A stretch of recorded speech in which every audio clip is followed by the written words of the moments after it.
आकाशवाणी रांची से प्रस्तुत है प्रादेशिक समाचार।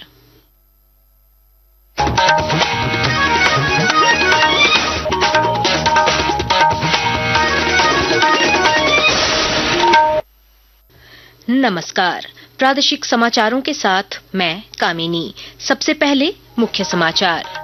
झारखंड में रेलवे के विकास के लिए केंद्र सरकार ने वित्तीय वर्ष 2025-26 में 7,306 करोड़ रुपए किए आवंटित। रेल मंत्री अश्विनी वैष्णव ने कहा, झारखंड में 57 अमृत भारत स्टेशन बनाए जाएंगे। मुख्यमंत्री हेमंत सोरेन की अध्यक्षता में झारखंड सरकार ने स्टार्टअप आइडिया पोर्टल किया लॉन्च। राज्य के स्टार्टअप इकोसिस्टम को विकसित करने के लिए कल से ऑनलाइन आवेदन की प्रक्रिया होगी शुरू। झारखंड सरकार के मंत्री चमरालंडा गुमला में आयोजित राजकीय समारोह में हुए शामिल।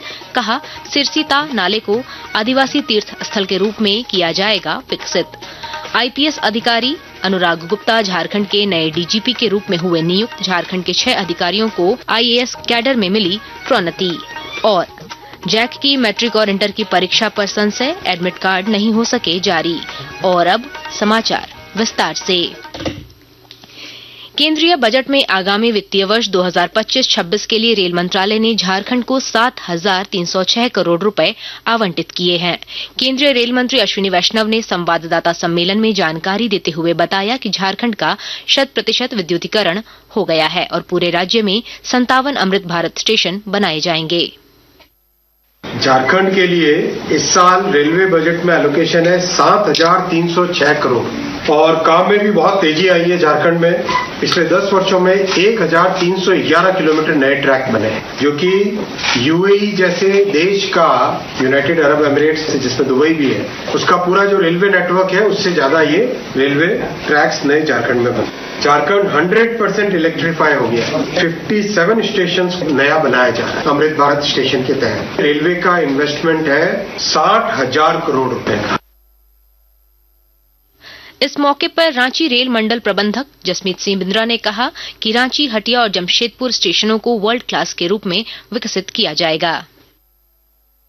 जो टाटानगर स्टेशन है उसको 348 करोड़ की लागत से ईपीसी टेंडर के द्वारा उसको भी वर्ल्ड क्लास स्टेशन बनाया जाएगा। तो इन तीनों स्टेशंस को, जो कि वर्ल्ड क्लास स्टेशंस हैं, रांची, हटिया और जमशेदपुर, टाटानगर, तो इनका टोटल कॉस्ट है 1,147 करोड़ रुपया। तो ये एक संक्षिप्त वर्णन था कि झारखंड में इस बजट में क्या, पिछले कुछ सालों में क्या किया गया और इस बजट में क्या प्रावधान किए गए हैं।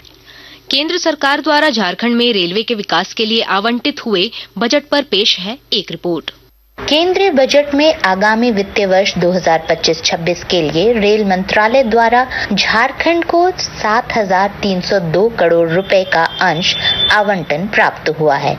वर्ष 2009 से 14 के दौरान प्राप्त 457 करोड़ रुपए के वार्षिक औसत बजट की तुलना में 2014 से लेकर 2025 की अवधि में प्राप्त नया बजट आवंटन उससे लगभग 16 गुना अधिक है। 2014 के बाद से झारखंड में लगभग 1,311 किलोमीटर नई पटरियों का निर्माण किया गया है, जबकि रेलवे नेटवर्क का 100% विद्युतीकरण किया जा चुका है। 56,694 करोड़ रुपए की लागत से झारखंड में फिलहाल 34 प्रोजेक्ट्स पर काम चल रहा है। इसके साथ ही 1,147 करोड़ रुपए की लागत से रांची, हटिया और टाटानगर जमशेदपुर स्टेशन के पुनर्विकास का काम भी हो रहा है। झारखंड राज्य के 57 स्टेशन को अमृत स्टेशन के रूप में विकसित किया जा रहा है। साथ ही साथ 14 जिलों से गुजरते हुए लगभग 22 अनूठे स्टेशन पर 12 वंदे भारत ट्रेनों का परिचालन किया जा रहा है। शिल्पी, आकाशवाणी समाचार, रांची। मुख्यमंत्री हेमंत सोरेन की अध्यक्षता में स्वीकृत नई झारखंड स्टार्टअप नीति 2023 के तहत राज्य सरकार ने कल से नए स्टार्टअप आइडिया आमंत्रित करने की शुरुआत की है। इस उद्देश्य के लिए abvil.jharkhand.gov.in पोर्टल तैयार किया गया है, जहां एप्लीकेंट अपने स्टार्टअप आइडिया ऑनलाइन जमा कर सकेंगे। राज्य सरकार का लक्ष्य 2028 तक झारखंड में 1,000 स्टार्टअप विकसित करना है। इसके साथ ही झारखंड को स्टार्टअप इकोसिस्टम में अग्रणी 10 राज्यों में शामिल करने का भी लक्ष्य रखा गया है। गुमला जिले के सिरसी गांव में जनजातीय समुदाय के धार्मिक स्थल सिरसी ता नाले में आज राजकीय समारोह आयोजित किया गया। कार्यक्रम में झारखंड, पश्चिम बंगाल, ओडिशा और छत्तीसगढ़ के हजारों लोग पहुंचे और पूजा अर्चना की। मौके पर जिला उपायुक्त कर्ण सत्यार्थी ने इसे ऐतिहासिक पल बताते हुए कहा कि भविष्य में और बड़े स्तर पर यह समारोह आयोजित किया जाएगा। इस अवसर पर झारखंड सरकार के मंत्री चमरा लंडा ने सिरसी ता नाले को आदिवासी तीर्थ स्थल के रूप में विकसित करने की घोषणा की। ये बहुत बड़ी उपलब्धि है आज का ये कार्यक्रम।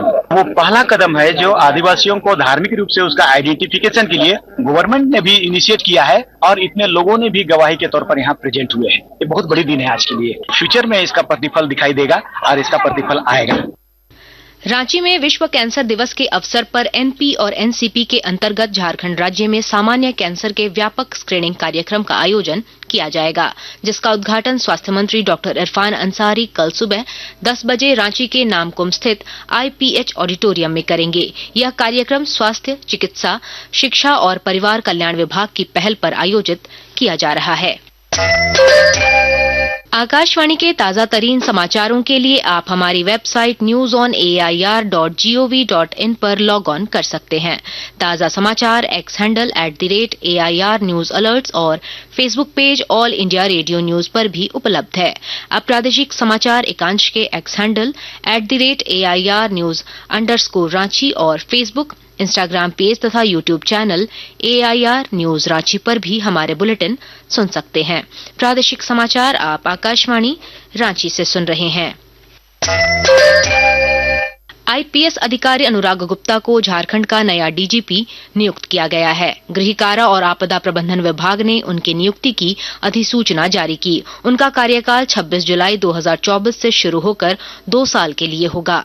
झारखंड कैडर के नॉन स्टेट सिविल सेवा के 6 अधिकारियों को भारतीय प्रशासनिक सेवा में प्रोन्नति दी गई है। केंद्र सरकार के कार्मिक मंत्रालय ने वर्ष 2023 की रिक्तियों के विरुद्ध अधिसूचना जारी कर दी है। प्रोन्नत अधिकारियों में धनंजय कुमार, सीता पुष्पा, विजय कुमार सिन्हा, प्रीति रानी और राजेश प्रसाद शामिल हैं। झारखंड में 11 फरवरी से शुरू होने वाली मैट्रिक और इंटरमीडिएट परीक्षा को लेकर संशय की स्थिति बन गई है। झारखंड एकेडमिक काउंसिल में अध्यक्ष और उपाध्यक्ष के पद रिक्त होने के कारण अब तक एडमिट कार्ड जारी नहीं हो पाया है। इस कारण राज्य के 7,77,000 से अधिक परीक्षार्थी चिंतित हैं और शिक्षक संगठन ने हाईकोर्ट में याचिका भी दायर की है। कोडरमा जिले में कुष्ठ मरीजों के इलाज के लिए स्पर्श कुष्ठ रोग खोज अभियान चलाया जा रहा है, जो 14 फरवरी तक चलेगा।